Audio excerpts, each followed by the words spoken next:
नमस्कार. माझ्या ज्योती गोसावी नावाच्या धार्मिक आध्यात्मिक यूट्यूब चॅनलवरती आपणा सर्वांचे स्वागत आहे. आता आपण पाहत आहोत श्री दुर्गा सप्तशती अध्याय 8. या अध्यायामध्ये रक्तबीजाचा वध आहे. ध्यानम ओम अरुणाम करुणातरांगिताक्षी धृतपाशांकुशबाणचापहस्ताम आणि मदिभिरावृत्ताम मयूखैरहमित्येवं विभावहे भवानीं. ध्यान ओम मी आणि मादिसिद्धीच्या तेजाने वेष्टित अशा भवानीचे ध्यान करतो. ती अरुण वर्णाची आहे, म्हणजेच लाल आहे. तिच्या दृष्टीत करुणा भरलेली आहे आणि तिने आपल्या हातामध्ये पाश, अंकुश, बाण आणि धनुष्य घेतलेले आहे.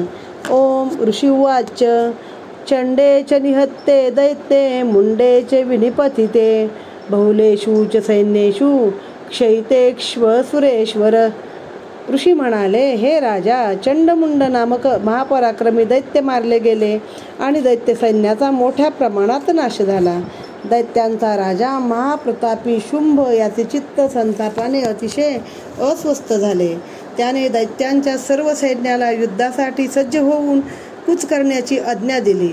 तो म्हणाला, आज उदायुद्ध नामक 86 दैत्य सेनापती आणि त्यांच्या समवेत कंबू नामक 84 दैत्य सेनानायक यांनी आपापले सैन्य घेऊन युद्धासाठी प्रस्थान करावे. कोटिवीर्य नामक जातीची 50 दैत्यकुळे आणि धौम्र जातीची 100 दैत्यकुळे यांनीही माझ्या आज्ञेनुसार युद्धासाठी कूच करावे. कालक, दौहद्र, मौर्य आणि कालकेय दैत्यांनी देखील युद्धासाठी सज्ज होऊन माझ्या आज्ञेप्रमाणे त्वरित निघावे. अशा प्रकारे आज्ञा देऊन भयंकर कडक शासन करणारा तो दैत्यराज हजारो सैनिकांचे विशाल सैन्य घेऊन युद्धाला निघाला. त्याचवेळी त्याचे अत्यंत भयंकर असे सैन्य येताना पाहून त्या चंडिकेने धनुष्याच्या दोरीचा टणत्कार करून पृथ्वी आणि अंतरिक्ष दणाणून टाकले.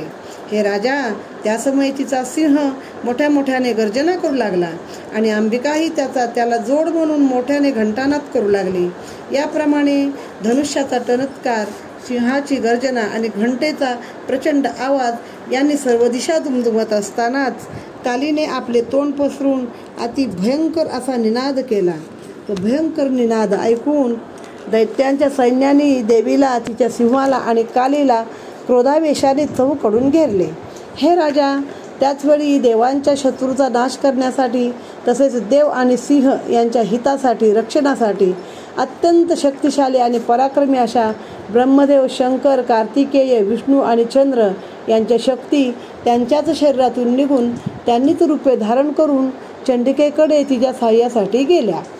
ज्या देवाचे जसे रूप, जशी वेशभूषा, तशीच भूषणे, तसेच वाहन, तशीच त्यांची शक्ती घेऊन ती शक्ती असुराशी युद्ध करण्यासाठी आली होती.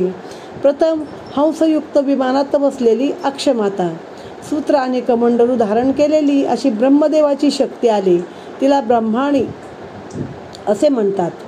वृषभावर आरूढ झालेली, हातात श्रेष्ठ त्रिशूल धारण केलेली, महानागाचे वेटोळे धारण केलेली आणि मस्तकावरील चंद्रकोरीने विभूषित अशा शंकराची शक्ती माहेश्वरी आली.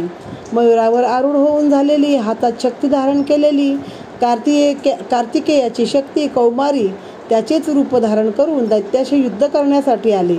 त्याचप्रमाणे हातात शंख, चक्र, गदा, शारंग, धनुष्य आणि खड्ग धारण करणारी विष्णूची वैष्णवी शक्ती गरुडावर बसून आली.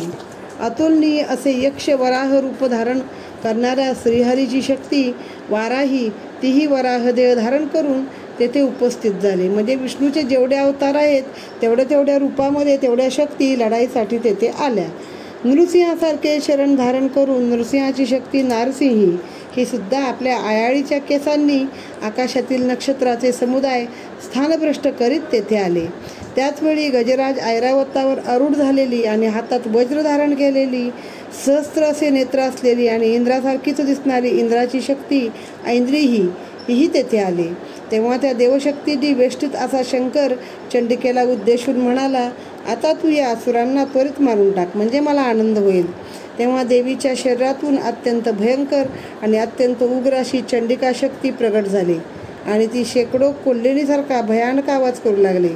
त्यानंतर ती अपराजिता देवी, अपराजिता म्हणजे कधीच पराजय न पावणारी, धूम्रवर्णाच्या जटा धारण करणाऱ्या शंकराला म्हणाली, हे भगवान, आपण माझे दूत म्हणून शुंभ-निशुंभाकडे जा आणि अत्यंत गर्विष्ठ अशा शुंभ-निशुंभांना या युद्धासाठी येथे उपस्थित असलेल्या अन्य दैत्यांनाही माझा असा संदेश द्या की जर तुम्ही जिवंत राहू इच्छित असाल तर तुम्ही पाताळामध्ये निघून जा आणि इंद्राला त्रैलोक्याचे राज्य परत द्या.